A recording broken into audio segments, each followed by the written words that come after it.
What's going on, fam? This is KR Jones of the Off the Strength podcast, and I am here to tell you to like, listen, subscribe, and if you're feeling freaky, visit offthestrength.com. That's where you can go and get more information on us. That's where we can link, we can build, we can connect, and let's make this thing work. I recently had someone ask me like, oh, do you go to Washington Square much? And I was like, quite frankly, going there is traumatic for me. Brings up a lot. Check the tapes. And you actually can check I've the tapes. And then prior to that, I was just so fully immersed in helping my community, Black and brown communities, understand sexuality from a holistic perspective. Listen, sexuality is not only fun, but it is something from the womb to the tomb. It's a part of our everyday life, and if you're not aware of that, then you're just moving through the world, kind of boo-boo the fool. Quite frankly, we celebrate. it's like a pajama party up in here. That's what we going for. Pajama Jammy Camp. Y'all have upgraded your lives. Come on now. It's a full set. Woo-wee! And I've had a lot of people reach out to me and be like, yo, I got back on the dating apps. These people are out of their fucking minds.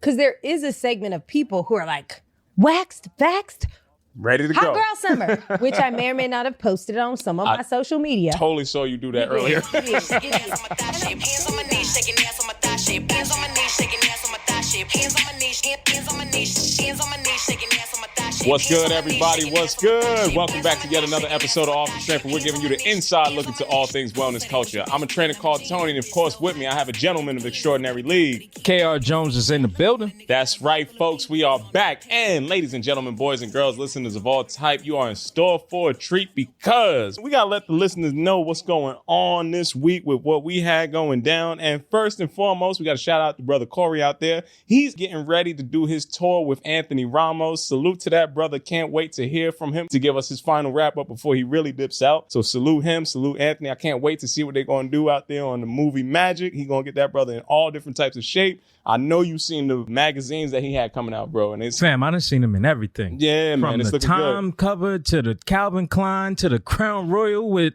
Ari Lennox. God damn, that man working hard. Man. In the Heights. And the CK1 ad and all the rest of that. Come on now, I salute my brother Corey for doing the hard work, and I look forward to seeing him continue to go onward and upward in his stride, man. But we got to let the good listeners know what's going on our side, brother. Oh, what's happening? Brother Jones, What's the word? we got a returning guest coming back inside here. I'm talking friend of the show. That seems to be the theme. It is a theme. You man. know? I feel like I am uplifted whenever we get people back inside here that have been down with us since day one, Brother Jones. Sounds like you have some hope. I do have some hope, the highest of hope. And we have with us Michelle Hope. Let's make some noise inside here, everybody.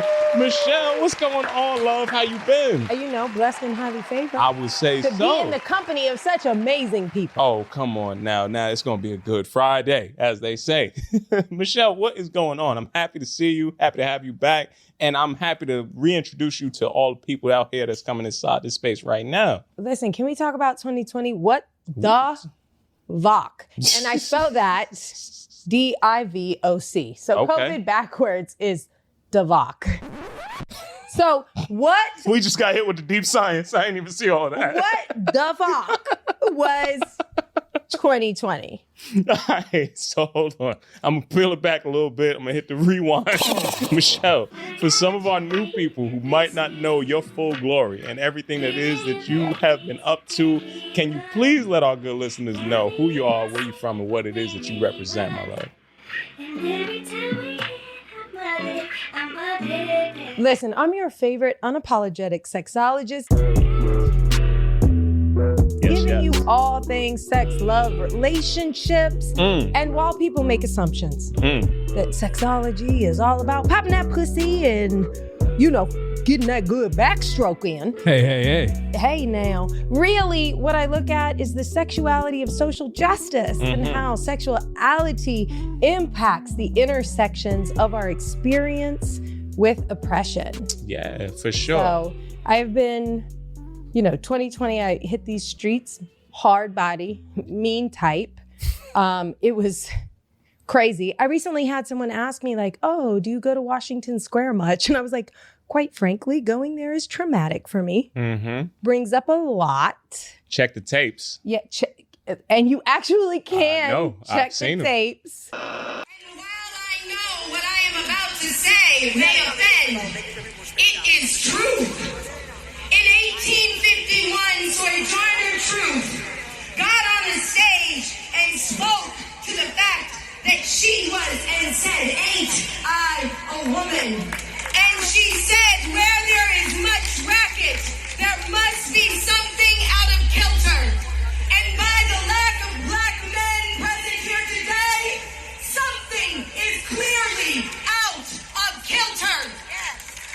As a black woman, I am tired of marching day after day. I am tired of 18 years in the classroom of teaching equity to young black and brown students. And then prior to that, I was just so fully immersed in helping my community, Black and brown communities, understand sexuality from a holistic perspective. Listen, sexuality is not only fun, but it is something from the womb to the tomb. Mm-hmm. It's a part of our everyday life. And if you're not aware of that, then you're just moving through the world kind of boo-boo the fool. But sexuality really, really, really impacts our whole lives. And I've been studying that and working in that space for probably 15, 20 years now. Yeah. My goal is just to help liberate people to have a deeper understanding of their sexuality, primarily men of color. Okay. I think that there has been a great disservice done around sexuality. We basically say, use a condom Mm-hmm. and good luck, buddy. Basically, I can speak to that directly. My father literally found a condom in my room and was like, "You know what this is?" And I was like, "Yep." He was like, "You know how I use it?" And I was like, "Yep." And that was the end of our sex That talk. was your whole sex That talk? was the whole sex All right. talk. So I 100% agree with everything you just said. Michelle, it's a pleasure to have you back in here. And I think you say it, but I don't think people really understand the work that you do. One thing that really stood out to me the most was, I want to say the last time that you were here and I was here, not the last time you were on the podcast, but you spoke on something as simple as just the language. Yeah. And you know, and teaching kids the language and kids not being able to identify, you know, their body parts and when someone touches them wrong. And if they say, "Oh, someone touched my cookie," and no one knows what a cookie your is. cookie? Yeah. So things like that, I think, really get the mind going for people who are out of the loop. I definitely was tuning into, you know, Just the Tip Tuesdays for sure. They're coming So- back. Okay. They were on hiatus for a while. Enlighten the people on what, you know, Just the Tip Tuesday was. So Just the Tip Tuesday is my live IG. I kind of run it like a podcast, right? So I have guests. We talk about things. I talk about what's ever coming up for me at the time. Listen, I am a biracial, queer Black woman who lives in 2020 at damn near 40 with no kids and never been married. There is so much that we could unpack. It's a lot to unpack right there. Yeah. for sure. Right? And I think that I try to bring guests on that are either doing really dope shit in the space of sexuality, reproductive justice, maternal health, sexual health equity. Like, I really just want to help my community. And when I say my community, my Black and brown brothers and sisters, and those of us who identify in between. Mm-hmm. How do we create a world where sexuality is okay to talk about? Where we can acknowledge that it's not something that just comes when we get pubes, Yeah. but is a part of our full lifespan Yeah. and our full life experience. Because aside from like, pre-pubes type of life, we don't really talk about what sexuality is like past 60 or 70. Because we're still sexual beings. I plan on being fully invested in sex. And you myself. will be. I mean, like, men can have sperm, their gametes can actually still function all the way up till death. While a large majority of them won't be as mobile. You're not shooting blanks unless you have a vasectomy. Michelle, I know we're going to jump into all of the fun stuff on the sexual health side, but before we even dive into that, I just want to know, as a friend, as a pal, as a confidant, I would say, how you feeling today? Today is good. Yeah. I'm not gonna lie. fucking 2020 had me fucked up. So I recall when we crossed paths in 2020, and I think back to it was just in the height, in the thick of protest movements, and you were painting the street in Harlem, and I was out on my bike, and I hear this voice, and I'm like, nah, that's not Michelle. Where's this voice coming from? Oh my Turn God. over, look over my shoulder. We was riding out, night riding, because Michelle out here on the bikes too. Yeah. You know what I mean? We was riding up across 110th Street. I'm trying It was to tell actually you. 125th Street. You know what I'm Right. trying to tell you. That's We're where just we trying were. to paint Adam the Queen picture. Powell. He was trying to harmonize for You it. know, I see what you I did was there. trying to give him a little bit I know of the truth. situation. Okay. Yeah, I We got were it. coming across, and I saw Michelle. One of the things I love about you unapologetically, Michelle, is that you out here really doing the work of the people. And I would have to say that I truly do appreciate the fact that you put your all into that. I remember seeing you up there. Then I remember seeing you at the footsteps of the museum in Brooklyn. And I remember seeing you alongside my good brother Kurt work outside there when you were doing the political work. So you have a tapestry of all these multitudes of facets that make you up, right? And I don't want to be the person that puts you into one box, because I know you got a lot of stuff that you do that I think is fucking dope, Thank right? I'm not going to put you into one space. But before we jump into just that one lane, I want to let everybody out here know that Michelle is here to play in every category, right? From beginning to end. This woman is going to have, I'm going to put this down on 2021 for sure. You're going to see her on the network somewhere. I know it. I already understand it. It's in my heart. I see it. She going to have her own, whatever it's going to be, whatever she wants to manifest. I see it coming for her for sure. But she's still doing the work of the community, people. I'm talking about every day and passionate about it, Michelle. And that's what I love. Really do appreciate from that. From the bottom of the heart, Kyle. You know what I'm saying? From the heart, bro. That's what I'm trying to tell you. It's like she be out here doing. She from West Coast too. You know, you gotta get the heart. I'm from the Midwest. Midwest, but you spent some time out there. I you know did what I'm 11 saying? years in Cali. That counts. Totally does. You know, and honestly, I am humbled, and I am super grateful that you see me, Yeah. that you hear me. For sure. I don't want to get emo. You know, I'm a girl. My period might start in a few days. So I don't want the PMS it just started with to There's the kick in beginning and of the start month. crying. You know, Like, I don't want to do that. when you But tapped in that first week. it's like You get a them couple compliments. fucking it just estrogen starts is up. real, my nigga. Like, it's real. Yeah, man. It is. Got run them red lights. Hey, man. You know what? A period doesn't end nothing but a sentence. Put a towel down, Hey, my nigga. man. Put a towel down. A line ain't nothing but a period that took a walk. Hello. I'm not sure where this conversation just went. It was like super. It was praying. It I was wanted like to start good off in a higher trouble. place. It was good trouble. Yeah, that's what we here combo, for. And then it went straight Hard left. Howard Stern. That's the off and off the strip. That's the off part. Yeah, That's the yeah. off We part. gotta put it back It in. is. No, thank you for saying that. Listen, I do what I do because I love black men. Mm-hmm. I love brown men. Mm-hmm. You know, as a sexologist, I got into this work to help black men better understand how important these issues are.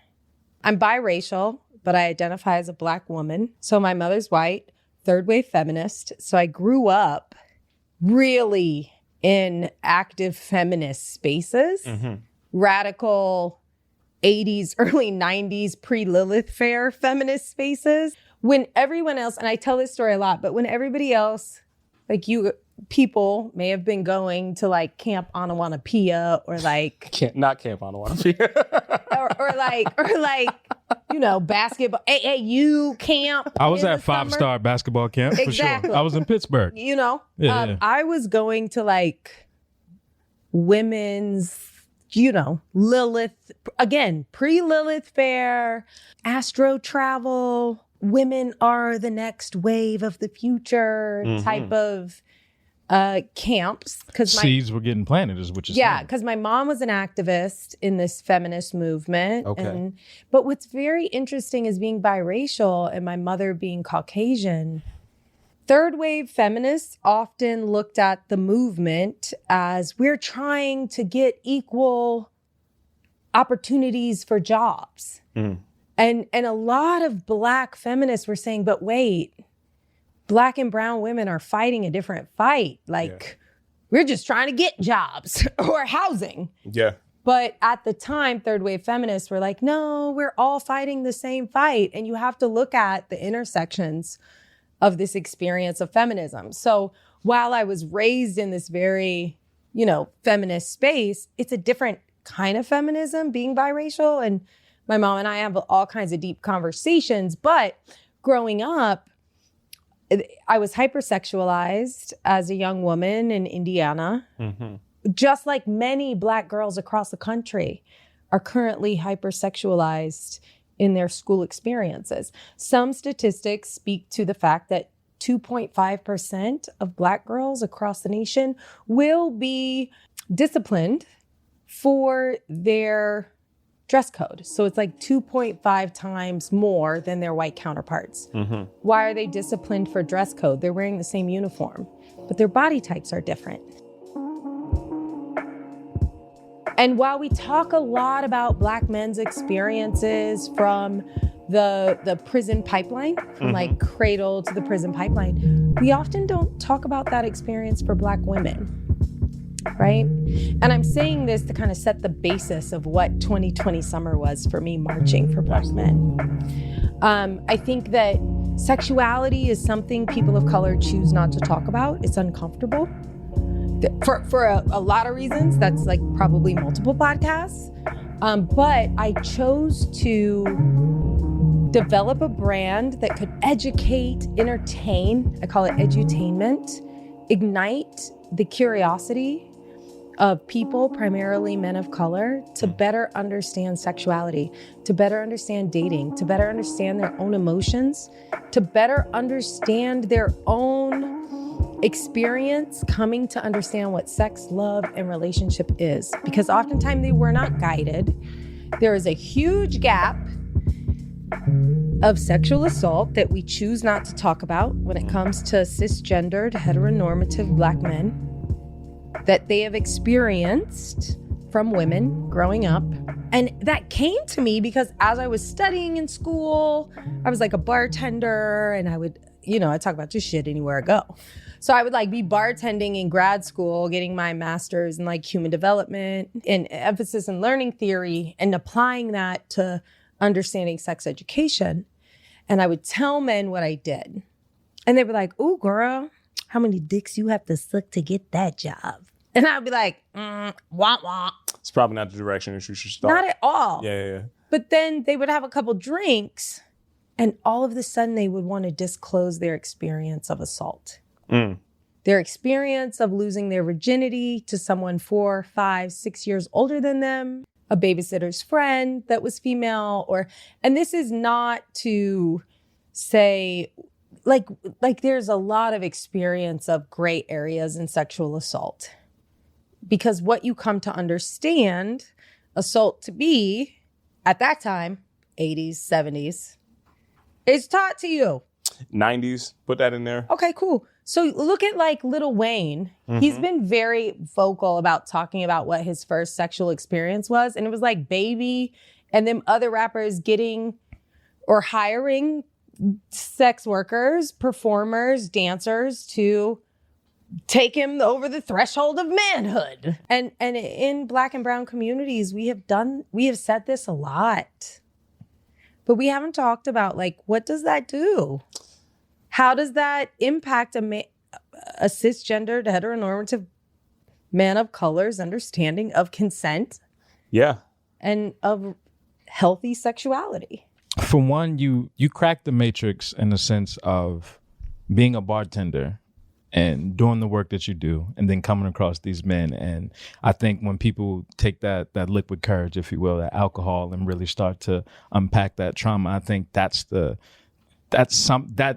shouldn't be what it takes, but often the case that is what it takes. And to your point of what it's teaching, it's something that's been around for years, but just never really talked about. Like when you speak, I think about the Antoine Fisher movie and Antoine Fisher and his babysitter and things like that. And, we all saw the movie. Ain't nobody say shit afterwards. You just kind of, that was Denzel, that was Derek Luke, and cool, he got an Oscar or whatever. You just kind of sweep it under the rug. But on the larger scale, when you throw into what it's like to grow up as a Black man, and then you throw in hip hop, and then you throw in, growing up without a pops, and you throw in street life and drugs, and whatever else you want to throw into this mix, I think that's when the water gets a little muddy, and that's when that conversation starts to go farther away. But when you bring it to the forefront, it is a conversation that we should be having. And I think because of 21 and the way the world is going, that it's now on the table. You can't run away from it. It's here. Like, you have to stand up and speak and share your story, or at least see your wrongdoing, you know? I feel like wrongdoing is such a heavy word if you didn't know what right doing was. Mm-hmm. Like, while I don't want to remove responsibility from any situations that may be out there, I do want to acknowledge that we just haven't been given the language to have these conversations. And while you speak about the Antoine Fisher story and the babysitter and sweeping it under the rug and all of these things, I don't disagree. I think it's happened quite more frequently than we would like to admit.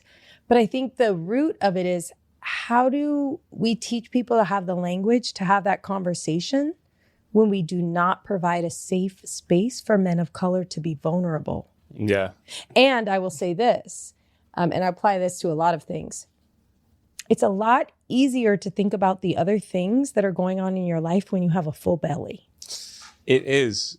Food, water, shelter being in jeopardy. We've talked about this many a times on the show, precludes you from having any of the higher esoteric kind of conversations, But I do look at the renaissance that we are in right now.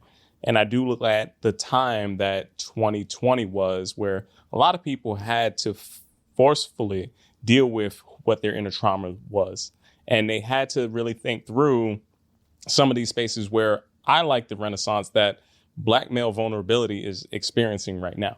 For my entire life, this is only something that I am aware of as recently as maybe the last 5 years. And I say 5 is generous, probably a strong 2. Mm-hmm. And we're now just starting to break into, I can speak about me not being okay and not being ostracized. I can speak about me having something wrong happen to me when I was coming up, and now it's not going to be something that I'm held against. So, and I'm in the middle position. You have a whole generation of people that are coming in before me that don't have that same view.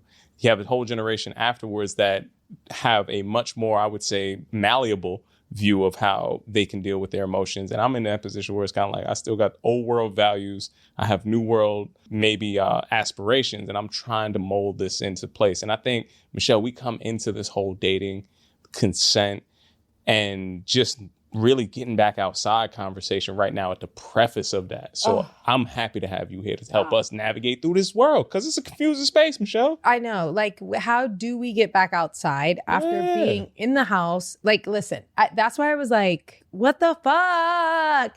And how do we, now that outside is open, because for me, I'm a super social person. I always have been. Yes. And having to be in the house alone for so long, like, I really had to like sit with myself. Wow, I like myself.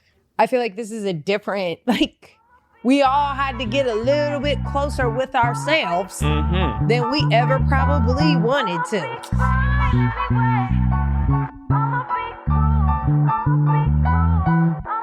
I look at it as something that I want to still hold to a high regard. I think a lot of people are rushing back to normalcy, but I want to lean into taking every lesson that I learned last year forward with me, and arming myself with those lessons that I had to learn about myself going forward.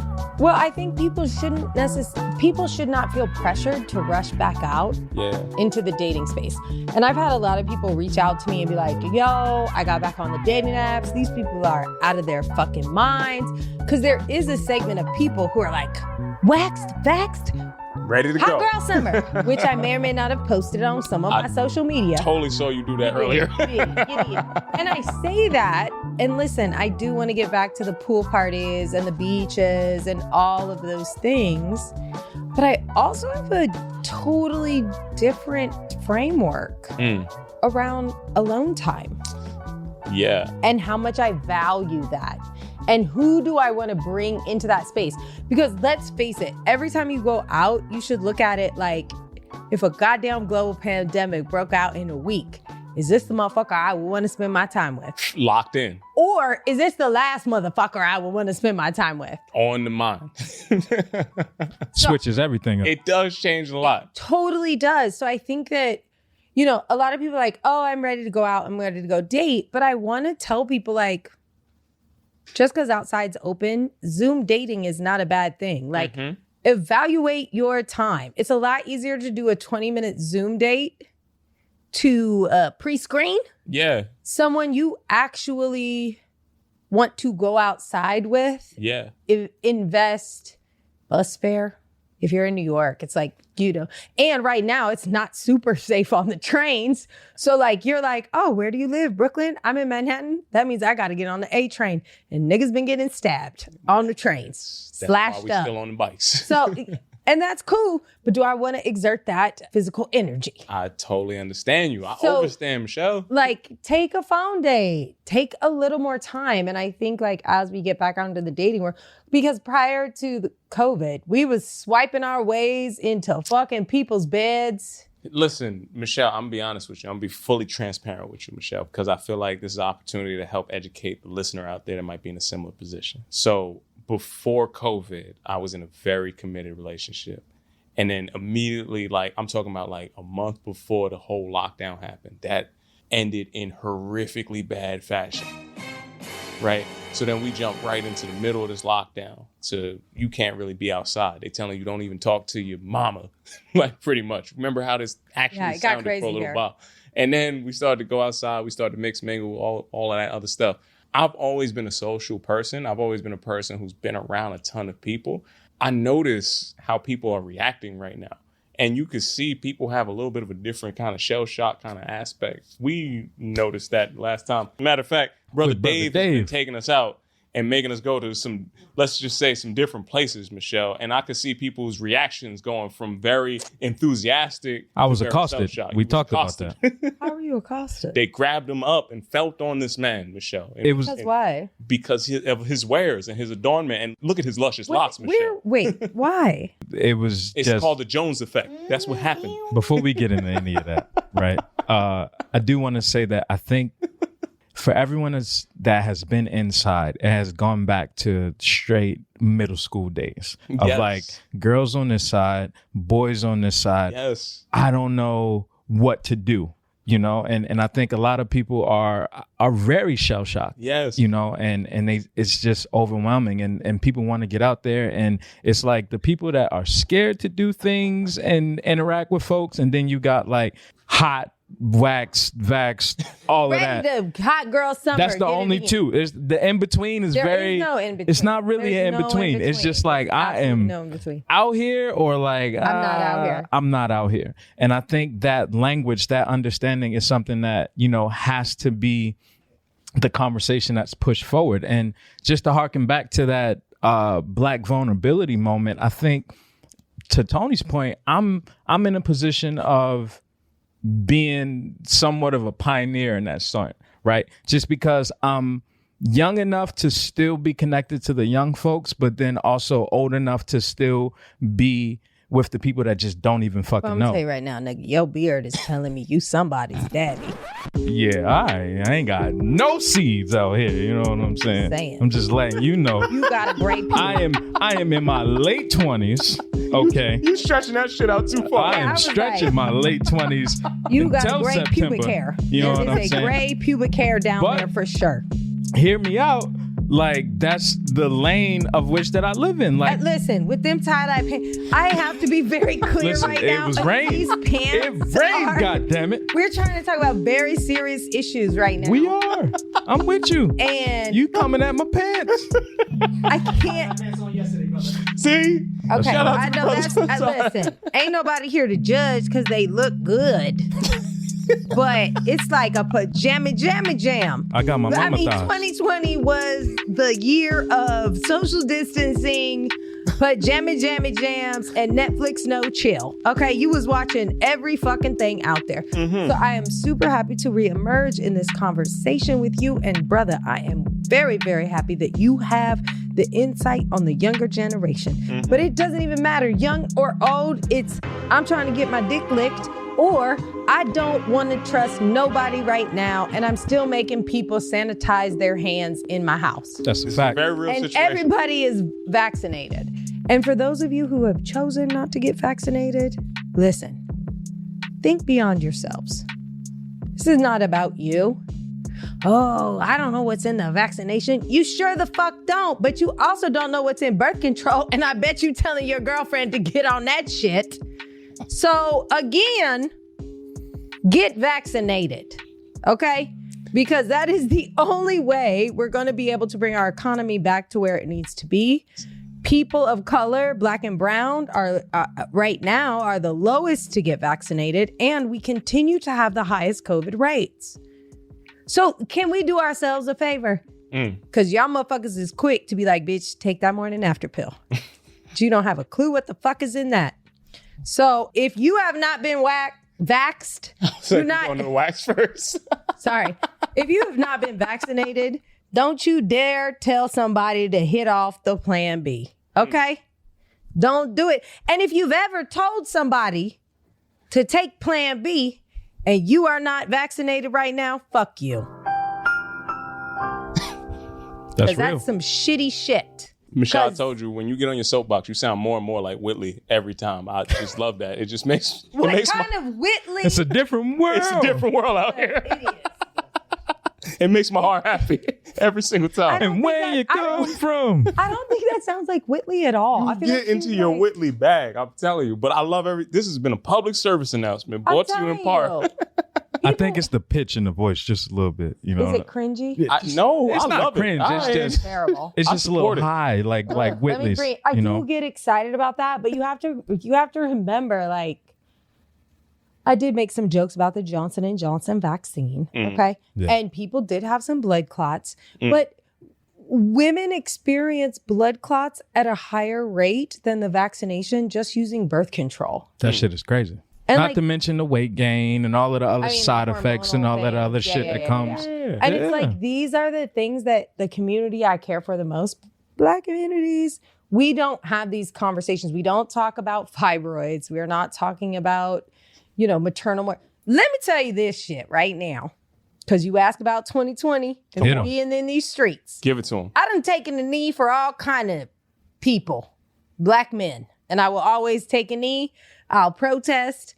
I will get in these streets. But if y'all motherfuckers don't start taking a knee for us, Come on. like, what the fuck?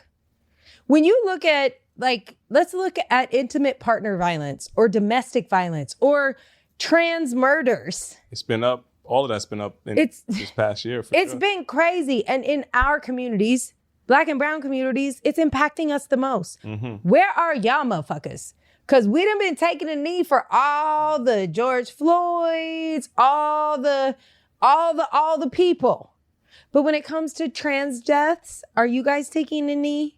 When it comes to the rates of maternal mortality that have been on the rise since about 2016, because I worked with the city here in New York to help figure out how we can combat rates of maternal mortality for Black women 4 times higher than their white counterparts in New York City.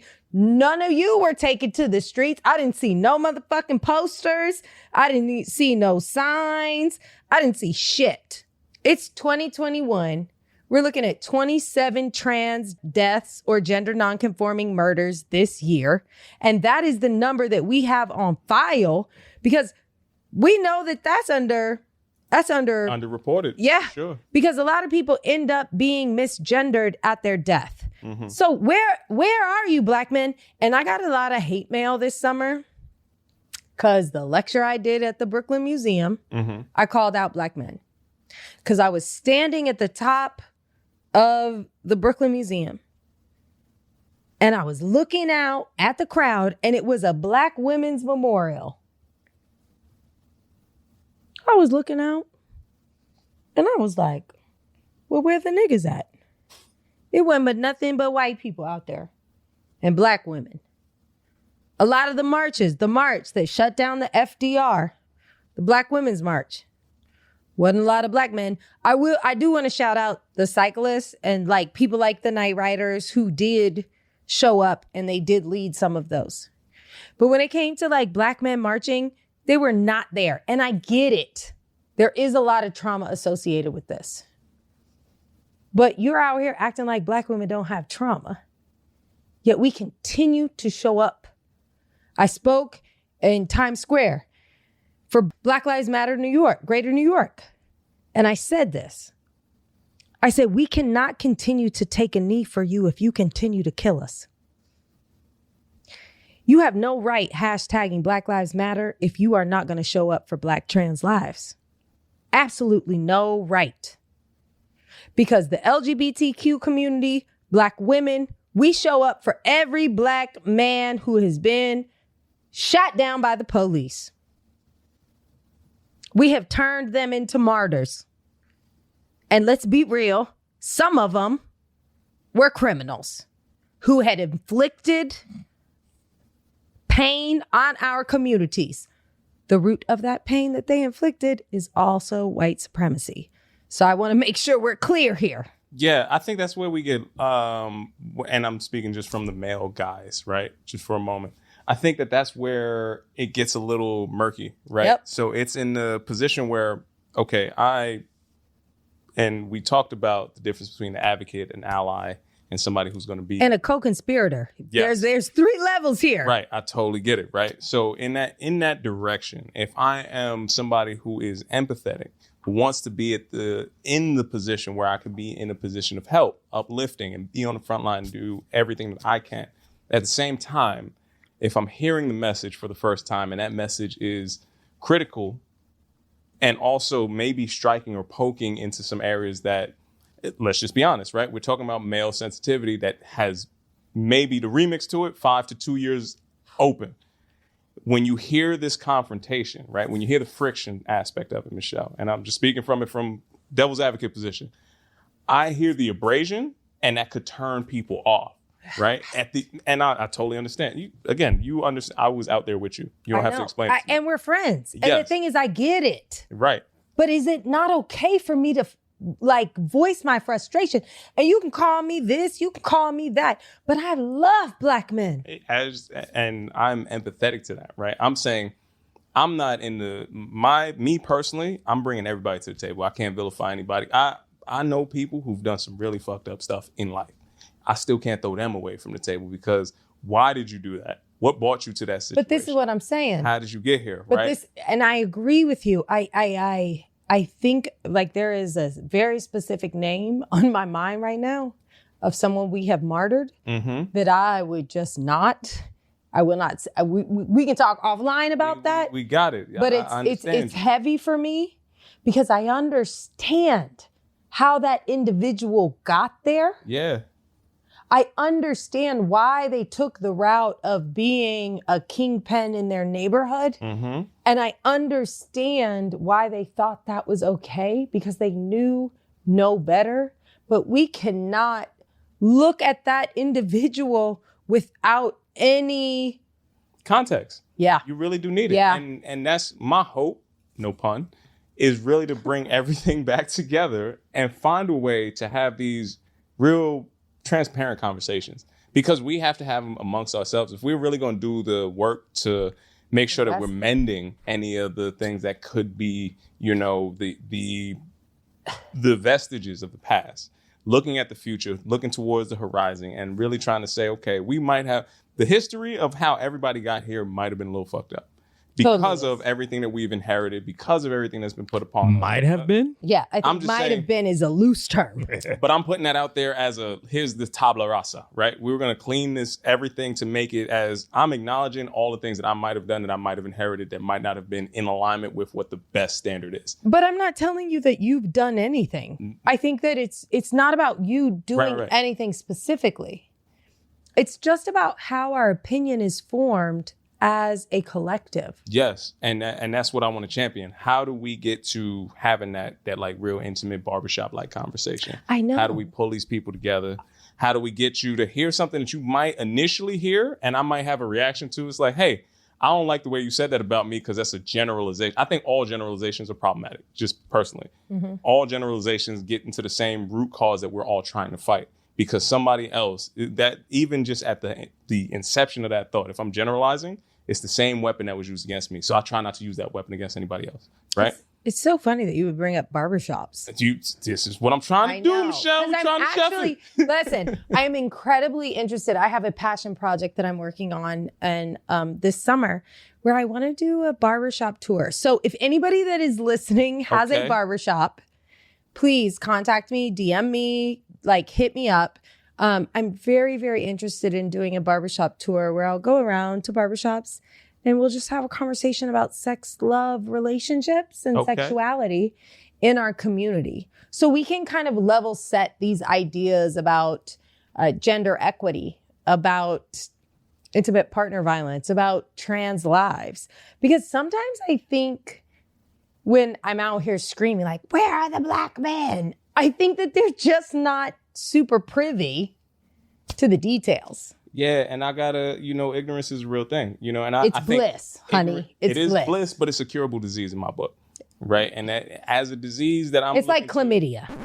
Just get you that Zithromax shot, and it's all good.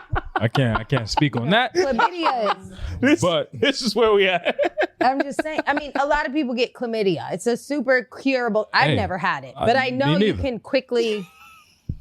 We get a shot. I've heard it's curable. Stuff up. Actually, you just need to take a couple Zithromax pills. Now, to transition past that, what I do think you will get a yeast infection because it's going to take all the good bacteria out your life. Yikes. But nonetheless, I'm sorry. I don't. No, you're fine. It's all good. See, you in the off the strength. You in the too. off bag right now. You try to call us out, but you just there with us. I needed to take it back to like some comedy, something. I love it.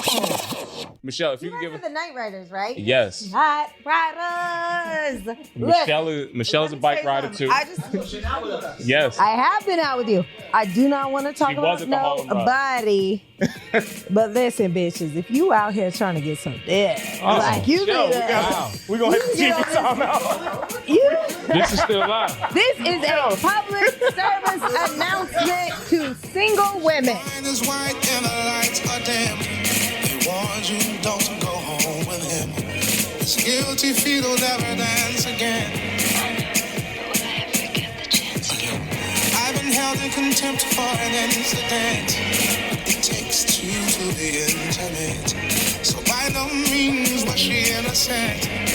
Wasn't a crime, but him innocent. They said that chivalry is dead.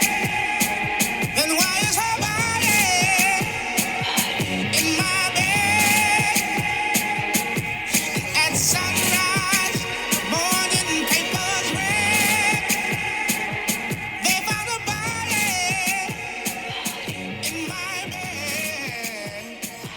Okay, ladies and gentlemen, boys and girls, listeners of all type from near and far, I am going to do my due diligence. I got to make sure that I give over the seat, and I got to make sure I give over this microphone to somebody who wanted to have a barbershop conversation to create space to make sure we have that divine feminine energy back in here. So, Michelle, we're going to pick you right back up. You wanted to have that barbershop talk, right? Come on, bring that Whitley energy right back to the hot seat. I feel like I really enjoy the work that the Night Riders have done. And Thank you so much. And what I'm about to discuss is going to challenge them. Oh, no. Okay. I'm always up for a good challenge. Yeah, go ahead. You might as well pour yourself another drink. Wow. Because we are going there. Wow. No. Okay, let's go. Let's grow. And here's the thing, like all of what I'm saying, I mean in the deepest space of love and a space to create unity. So we're living in 2021, and I want to ask you, beautiful Black brothers, how do we protect all our Black women, including our trans sisters? How do we, as cisgendered, heteronormative individuals, men of color, protect all our Black women, including our trans sisters?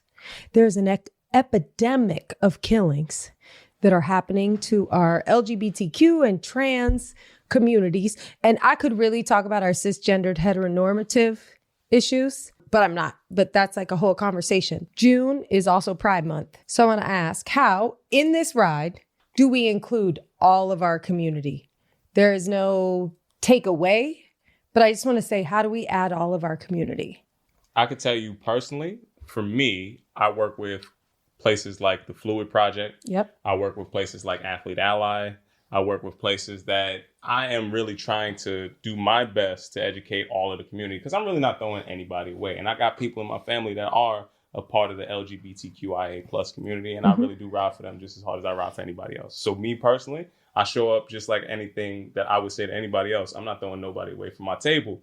We all coming together, we all growing together, and we all gonna move in a direction. I don't care who you lay with at the end of the night. What's your heart about? What's your principles? What's your standards? And this is how my heart is going to bring that expression forward. You know what I mean? And that's really it. For man, woman, child, whoever it is, that's how I come across the table. I really appreciate you saying that. Thank you. doubt. Thank you. And I think these are conversations we don't usually have. Just want to know how we do it. In addition to our LGBTQ community, there's been a rash of killings of our AAPI community. Absolutely. And this is all systemic and collective ignorance, right? Absolutely. White supremacy. Yeah.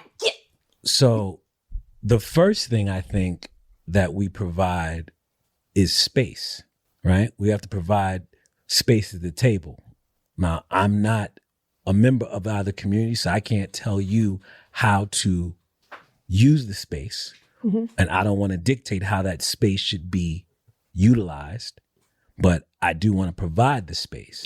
And that's all I'm saying. Right. I feel like there may be a large LGBTQ population, trans population who don't know the Night Riders ride for all Black lives. This is not a call out. No, I got you. It's a I don't call think anybody. in. I don't exactly. Absolutely. How do we expand this community of riding for Black lives? I think education is a huge part. I Boom. think everyone needs to just become hyper aware of all those nuances that are out there. And I think tied to that is there's stigmas in Black culture. Yep. Tied to that generationally, there's different things at play. If you're a millennial versus if you're an Xer, the way that you approach it is going to be Versus a Zer. Because we're seeing a alpha. huge, yeah. boomer. Yeah. Right. Boomer. It's layered. It is layered, but I think also it could be incumbent on us to let everybody know that maybe we have to do a better job of letting people know that everybody is welcome at our rides. Right. And I think that Everybody is welcome. Exactly. To that point, I think, and I want you to continue, but I think there's something unique. That's one of the things I love about riding, because at the end of the day, it's can you pedal the distance? Right. I mean, That's all I it be is. pedaling the distance, honey. I be on that bike. I be You know what I riding mean? it like a thing. That wiggly thing. It's not. It's It's not. adding on, actually. Yeah. You did kind of lean into it a little No. bit. She leaned in a with a little little bit. bit. It's The fine, thing it's okay. thing and the It's I'm riding. trying to tell you, I love riding. I love cycling. I love being in the streets with a bunch of other people on a bike, feeling the wind, Flow through your sweaty. hair. I like And- the little, you know how when you get a little sweaty, you can feel it. And you've been riding through the city You love and you it. have that grit all over your body. Yeah. Like I love that. And I We want love to that too. I want to invite more people to experience that. And I think sometimes when things are very cisgendered, heteronormative, men focused, people don't feel welcome. And I've been on your rides and there's mad women. Absolutely. Mad Not enough, women. though. You're I right. would say not enough, personally. Well, I'm going to be there. At the end of the day, like, we're all just having a human experience, right? And we have to respect people as human beings. At the end of the day, regardless of what your sexual orientation is, or your ethnic or religious affiliation is, like, you don't want to feel any less valued as a human being than anybody else does, right? So being able for people to have that value and to feel that value and to know that they're welcomed and appreciated and respected as a human being, like, you know what I mean? Like, we're just, spiritual beings having a human experience, right? And just accepting that, you know what I mean? And not doing anything to kind of infringe upon people's right to have that experience. And I think that needs to be very evident, both intentionally and unintentionally. It needs to be something that's a little bit more organic. You know what I mean? It's just to the nature of who we are. The problem is that it's not organic to this society, the way the society is structured, right? And, a lot of that, like, white supremacy has so many different layers, but it's binary, but it's only binary for white folks. For everybody else, it's very, like, we have racially problematic ideas about varying ethnic groups, even racially problematic ideas about our own, different skin tones within. Colorism is real. Yeah, it's real. You like, know. you know what I'm saying? Like, light skin, dark skin, all these things. Do you mean being from wherever, being from Haiti, being from Trinidad, being a Black American, and all these things are all a result of white supremacy. You know what I mean? And to take it a step further, all of us are white male supremacy, right? So all these ideas around. So it's, in terms of identifying where the problem kind of originates, it originates there. And then you have to kind of work your way backwards. And there's so many layers there. Right. Everyone is welcomed at all the rides all the time. The beautiful thing about how the expansion of the community started is I'm sure there are members of the community that have been riding with us from the beginning. Absolutely. 100%. I believe that. I we have ride, no doubt. But how but do we ride under a banner of riding. Now, what I would say to this is, being as though that I've done some work in the D&I space and what I've done. So to Reg's point earlier, in creating space, you cannot create a safe space. It's just physically impossible. I can't control what happens. But what I can create is a brave space. Yeah. I hope that you have the bravery to show up and know that you will be supported if you show up. Being as though that when I stepped into this diversity and inclusion work, I had to take on problems that I never thought I would fucking have, right? So being in that space allowed me to open my gaze and see like, yo, I have to show up for this person's problems in order for them to show up for my problems, right? Yep. And I think that's the message that's getting lost, and that's what I was tying into the brave space. Like, I can't protect you from everything, but I can show up when you show up. I can let you know that, yo, I got your back, regardless of what they say. Like, I'm here, and if I'm here, I guarantee you somebody else is going to be behind me, right? So I think that's the message that's getting lost. Yes, there's that stigmatism behind homophobia and other things of that matter, because it's a real thing, because it's a lot of people that have never been exposed to that world. And it does happen. There's a certain proactivity to what you're saying. And I think the way that we have grown has been very organic, organic thug.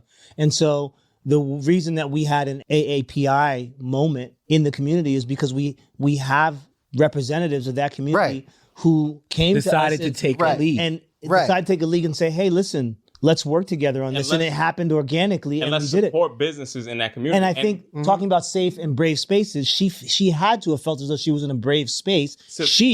And AAPI had to have felt she was in a brave, safe space. And then we gave her the helm. We provided a platform for her. It became her experience that she took us on a journey. And from the scout to the real journey, it was to support she was guiding businesses and everything, and we empowered that, right? Yeah, and the beauty of it is it all happened without a narrative or a disclaimer. It might not be marketed, right? And that's the same thing for me. Judge me by my actions. So, like the whole AAPI month, I could tell you right now, I had an entire organization that I moved in the direction that I'm not in the privilege of talking about them because this is not their space, right? But a big gym out there that I led an AAPI movement for. I don't necessarily broadcast that because I separate my business from what I'm doing on my personal side. But am I on the front line every single time? Absolutely. She's a provocateur, and she is... And I accept the challenge. Yeah. Sure. I accept the challenge. Yes, a provocateur, absolutely. But what I would say is the first step, I think, is us all coming together on the baseline of riding. Yeah.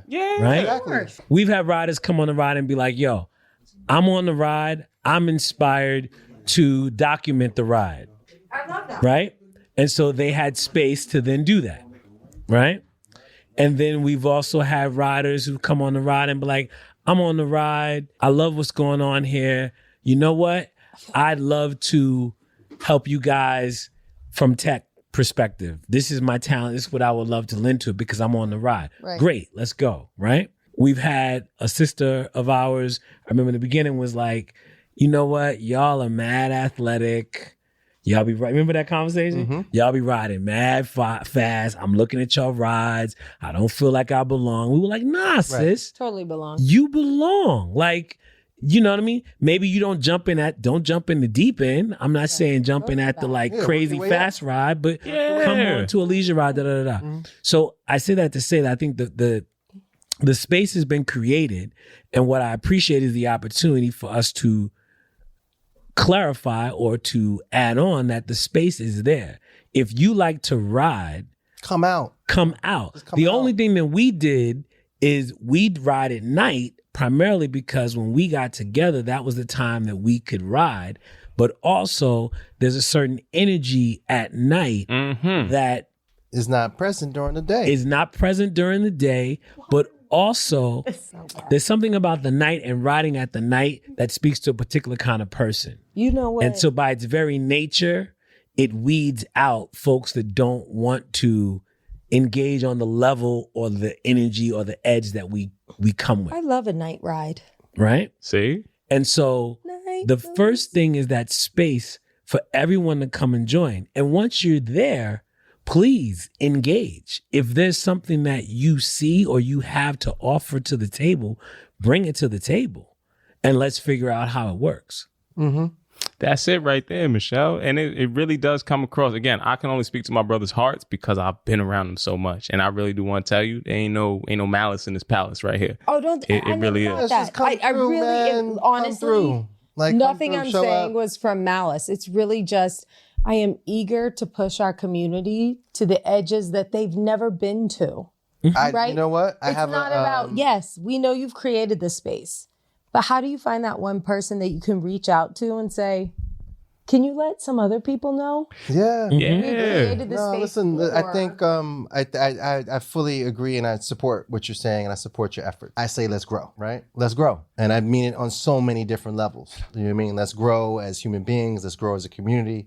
Let's grow spiritually. Let's grow physically. Like, let's grow. So, you know, my thing, like, I'm down. Let's bring as many people into the fold as we possibly can. I don't care about all that other shit. I really And love exposure leads to You know what I mean? expansion. exactly. You better believe I love it. the idea of bring people into the fold.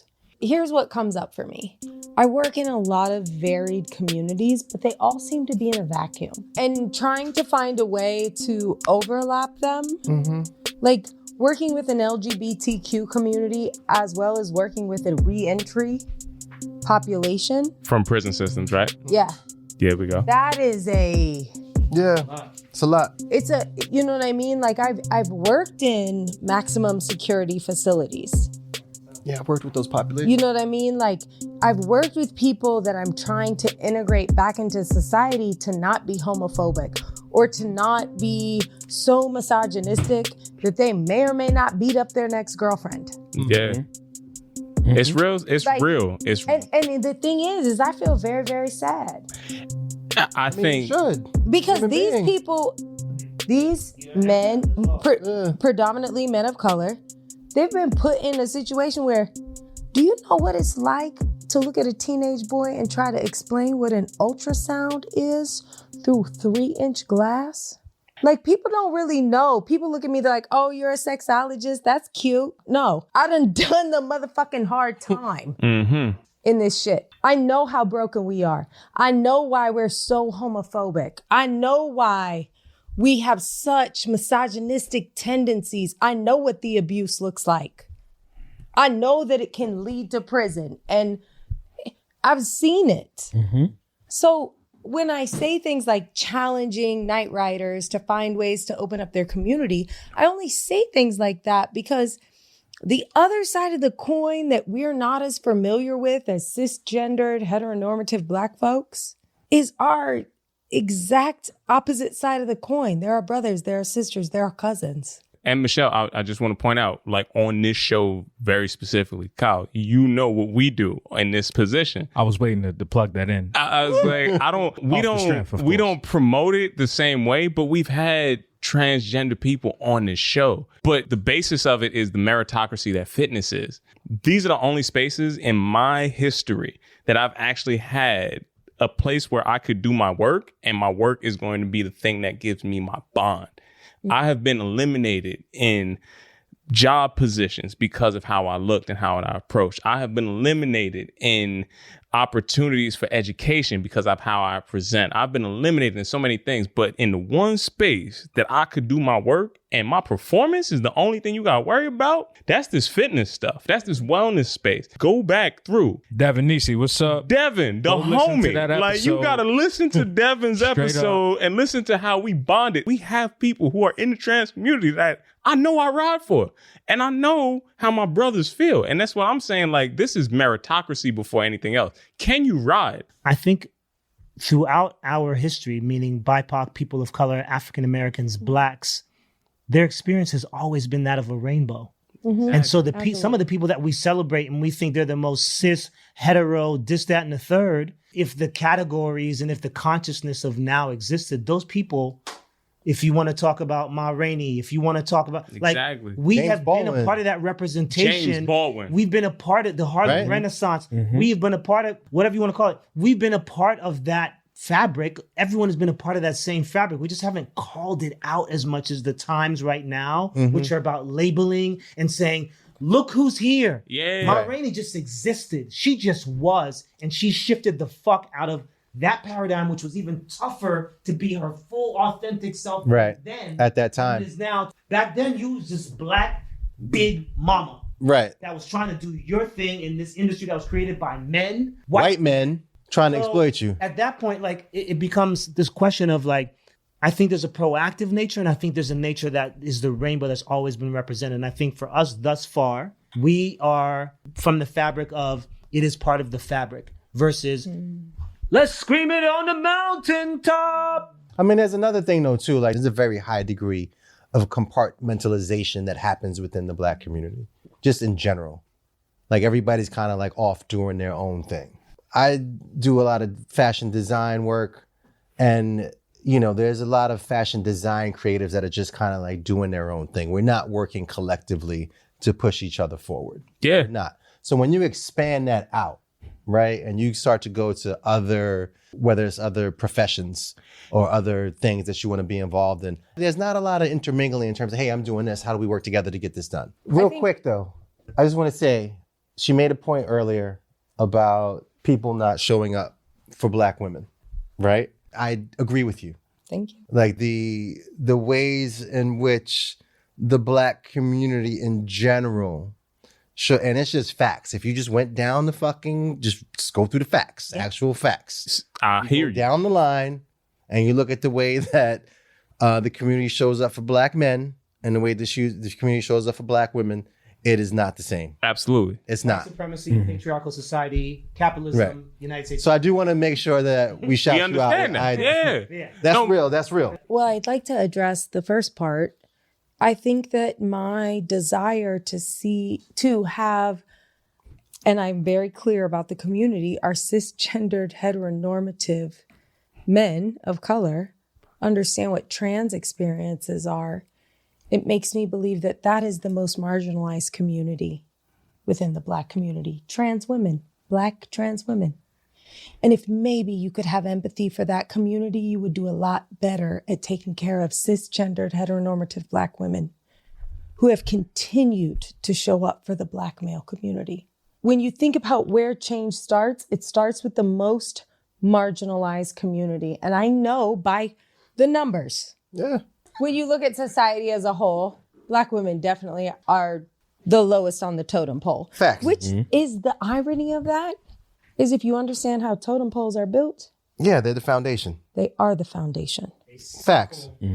Facts. So. We are the root to all existence. Roots. But we continue to just whatever. So I think that when I scream so loud for LGBTQ, gender nonconforming people, it's because as a Black woman or someone who identifies as a Black woman, because I am biracial, I want to acknowledge the privilege that I have looking the way that I do.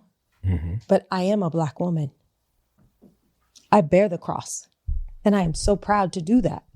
But I always want to challenge my brothers to go a little bit farther for the community that I feel is more marginalized than I am, which is my LGBTQ brothers and sisters, which is my trans brothers and sisters, because I know I can bear the cross and I know what that weight is.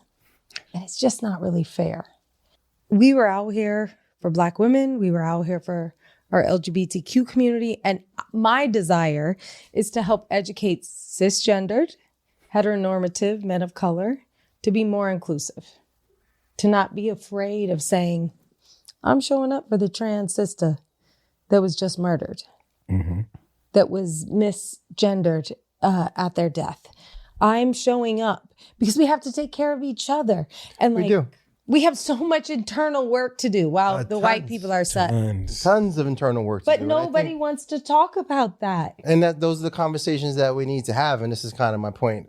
You lead me to that I was making earlier. It's about like, how do we help each other have a human experience? At the end of the day, you're showing up for somebody's humanity, nothing else.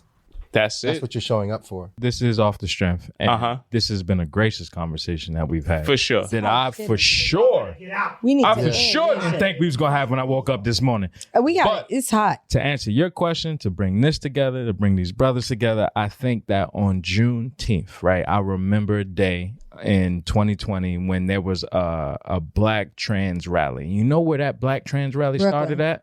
It started in front of Brooklyn Museum. That was great. Do you know where the Night Riders meet up every time before they ride out? Brooklyn Museum. Front of Brooklyn Museum. So I don't care if you black, blue, white, pink, purple. I don't care who you lay with. I don't care how you dress. Juneteenth is the day. What time we riding? 4 o'clock. 4 o'clock. That's it. That's your invite. It's here right out. here. That's it. Cut it. We here. Michelle, as we wrap up your episode, because it's been, I know we've done a lot of stuff. So you wanted to have barbershop talk, Michelle. Okay. I don't know how better barbershop talk could have happened for you. I don't know, but We just gave it to you. I pretty much. And we gave it to you in every way, unapologetic, point blank, simple and plain. This is what I Honestly, promised you. Off the strength. Off the strength. And we really- talked about everything you wanted to talk about Oh in my the, God. in the purest way we But can. I want to do this in person. I want to go to barbershops We are here. across the Off the nation. strength. Let them know right here. I got a haircut Listen. appointment in the morning. Let them know right Tell your here. barber, tell your barber, send me the barbershops I need to hit across Mm-hmm. the nation. I want to understand what my brothers have learned about sex, love, relationships, how to show up for each other. So I definitely am trying to do that this summer. Send it to me, please. Let's have the conversation. And can we go outside now? We definitely can. Hot as fuck. Shut it down, Kyle.